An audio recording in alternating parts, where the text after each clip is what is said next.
In this video, let us learn how to divide the number 285 by 5 using the long division method.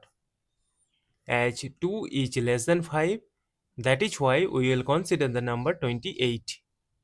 We know that 5 times 5 is 25 and it is closer to 28. Subtract, we get 3. Now this 3 is less than 5. That is why we will bring down this number 5 here. And from the multiplication table of 5, it is known that 5 times 7 is equal to 35.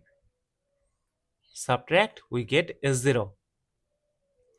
As we have no number to bring down here and got the number 0, so we will stop.